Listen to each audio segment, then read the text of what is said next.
Are you waking up every morning feeling tired? If I'm so tired is something that you say a lot, then this video is for you. Hi, I'm Pramila Gupta and I help people with autoimmune disease to live a holistic lifestyle. Now let's talk about why symptoms of fatigue or tiredness isn't normal. Well, what is fatigue? Fatigue is more than feeling tired after a day of work or a poor night's sleep. It's this feeling of exhaustion that doesn't go away even after rest. This constant feeling of low energy can make you want to skip social events or stop exercising because you feel overwhelmed with life at all point of time.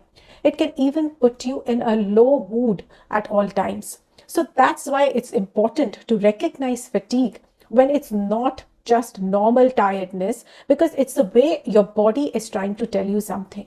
In fact, chronic fatigue is often linked with an autoimmune disease. But before being diagnosed with an autoimmune disease, you could be living with high inflammation for years.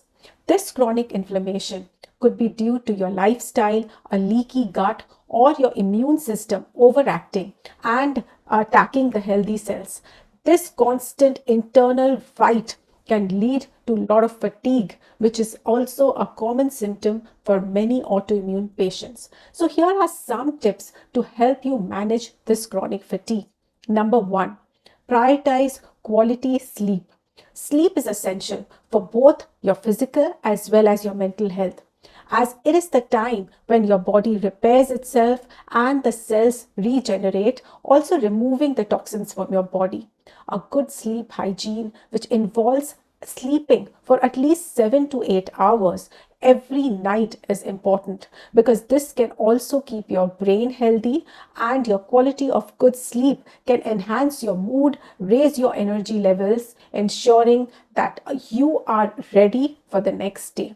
The second thing that you can do is reduce your stress through all these exercises and techniques that we all know that help us to relax. Managing stress is crucial for increasing your energy levels. High level of stress releases this chemical called cortisol, which then when it's elevated can also raise your fatigue, because now your body is in a fight or flight mode, which also takes up a lot of your energy.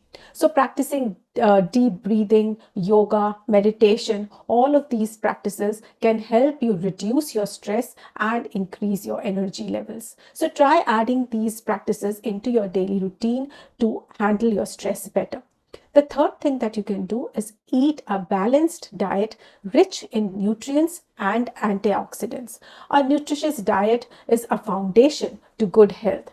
Eating a variety of whole foods which are rich in nutrients support your body functions and help you maintain your energy levels. Foods that are rich in antioxidants, that helps you combat the oxidative stress, which is again one of the contributors of fatigue. A diet that is balanced in proteins, in good fats and carbohydrates can optimize your energy levels throughout the day. It can keep you alert and productive too. So for someone who's looking to reduce fatigue, a balanced diet is a powerful tool that you might consider if you are looking to reduce your fatigue. So if you're persistently tired or having been diagnosed with an autoimmune condition, remember, fatigue shouldn't be ignored. It could be a sign of inflammation that could lead to autoimmune condition. If you have found this video helpful or you want to discuss this further, book a one-to-one appointment with me, the link for which is down in the description. If you found this video helpful and you do not want to miss on the tips or the other stuff that I discuss on this channel, do subscribe and like this video. And if you want to join my Autoimmune Wellbeing Hub community, you can click on the link below on join that. Thank you so much for being a part of this community, and see you soon in the next video.